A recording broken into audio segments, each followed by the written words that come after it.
So Butler here is striving to pull together a politics and a way of thinking that is not limited by either a telos, where we're all striving for one specific goal, or by a foundation, that's on the one hand. On the other hand, she does want a politics and a way of thinking that is just completely open to anything. There has to be some definition. Has to be some definition of the political goals of, and here she talks about opening possibilities for living and loving, for desiring. Sometimes she talks about it in terms of reducing vulnerability. All of those things, truth be told, could be seen as part of the Enlightenment project. We in the Enlightenment have talked about making the world more a home for human beings, after all. You could say, well, making the world more a home for human beings is to give people the ability to breathe, to desire, to love. But Butler doesn't really want to be just part of the Enlightenment project, because she realizes that the Enlightenment project has also resulted in the marginalization of some, the oppression of some, and the degradation of the planet, of the ecosystem. So she wants a politics that will create these possibilities without falling into the dynamic of exclusion and marginalization and domination that has characterized the Enlightenment. She is trying to do this balance between the notion of a subject who can make the world a home and everybody's happy. You know, radical home makeover, the planet is great for everybody. She doesn't believe that's possible, because every time we try to make something over, we have to exclude someone else, she has written, along with Foucault and others. But on the other hand, she doesn't want to say that there is the only alternative to the Enlightenment is an anti-Enlightenment politics that has no room for reasonable attention to either reducing vulnerability or increasing the possibilities for desire and freedom. She talks about this in the text we've assigned on Undoing Gender as the limits of universalizability. This is from page 8. What is most important is to cease legislating for all lives, she writes, what is most livable only for some. And similarly, to refrain from proscribing for all lives what is unlivable for some. The differences in position and desire set the limits to universalizability as an ethical reflex. We'll come back to that. The critique of gender norms must be guided by the question of what maximizes the possibilities for a livable life. The critique of gender norms must be guided by the question of what maximizes the possibilities for a livable life. Now, notice that sentence. The differences in position and desire set the limits to universalizability as an ethical reflex. In my class, I would turn now to the students and say, okay, what is she evoking here? What is universalizability as an ethical reflex? What does that harken back to? And the answer you are probably all thinking out there watching the video is Kant, right? The categorical imperative. Act as if the maxim of your actions was in principle universalizable. That is, that the principle of your action could be applicable to all people. That's the Kantian ethical test, called one version of the categorical imperative. What Butler is saying is that the differences in who we are and what we desire set the limits to universalizability. You can't universalize everything without homogenizing the differences among people, and that very homogenization of the differences among people is anti-ethical. It is unethical. It is oppressive. And so she wants to have limits to universalizability without giving up the project of a search for a reasonable basis for enhanced possibilities for living together. So she turns to what I call the powers and norms, and how those powers and norms are related to what it means for us to be human. Page 13. If there are norms of recognition by which the human is constituted, and these norms encode operations of power, then it follows that the contest over the future of the human will be a contest over the power that works in and through such norms. She's interested, in other words, in how the values that we use to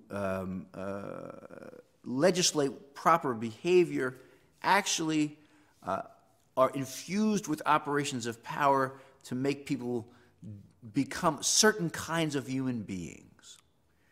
And that we have to be able to pay attention to what looks like an ethical norm is really an operation of power. What looks like a righteous thing to do is really an operation of the dominant class. What looks like a liberatory act is really an operation that increases the power of those who rule over others. And what Butler wants is not an absence of norms. I don't think she believes that we could exist with an absence of norms, but she wants us to be able to pay attention to how norms, when they operate, create patterns of exclusion and oppression that violate other norms that we have. And if we learn to pay attention to those things, we won't strive then for perfect universalizability. We will strive in each instance to increase the likelihood that our actions will preserve a possibility for people to live with the desires, with the hopes, with the possibilities that they say they want to have. In other words, to limit universalizability by paying attention to difference, attention to the multitude of possibilities that different kinds of people bring to their lives.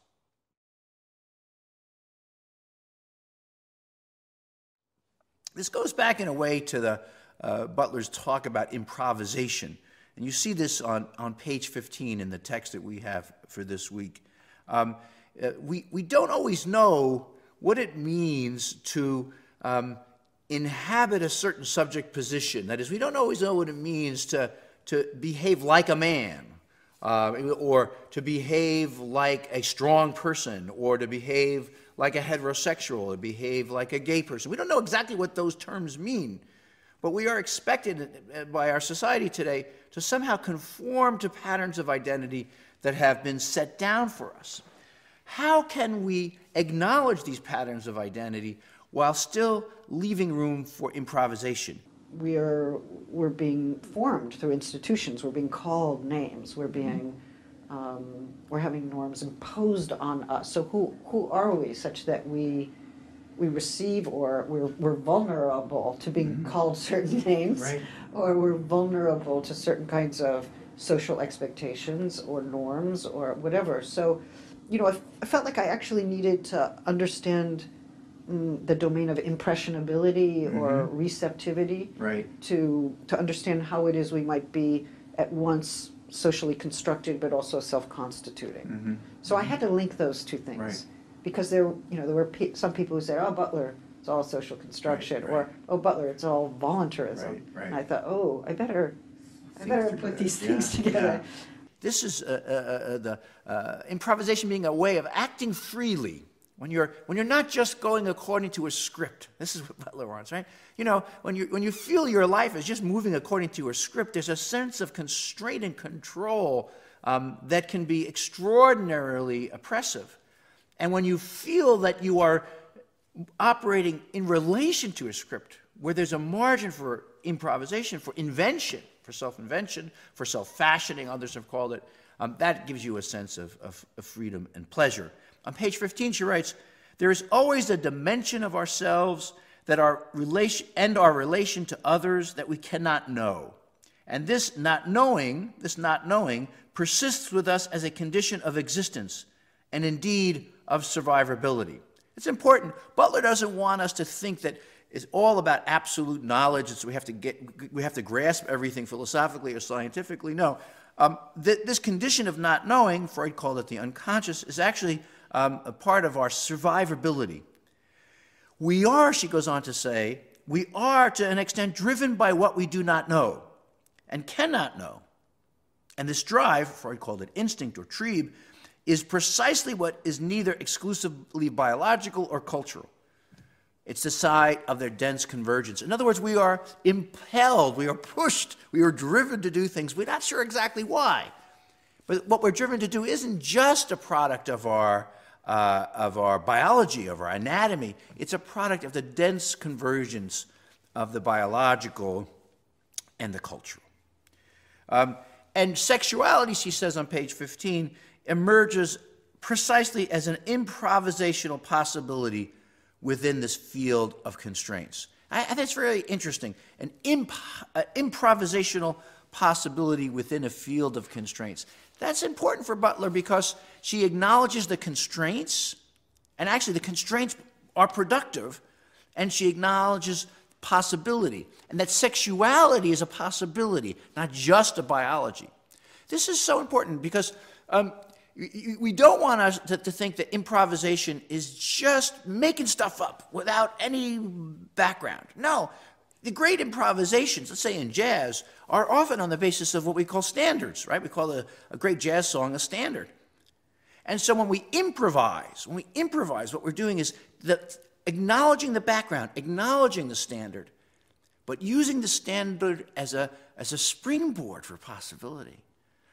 And so when Brad Meldau, or I don't know, take your favorite jazz pianist, McCoy Tyner, or whoever it is, Tommy Flanagan, when they start playing a great standard, but then that standard gives rise to the possibility of invention, and then coming back to the standard and going out again, that possibility is a kind of freedom and pleasure that Butler wants to see more of in society.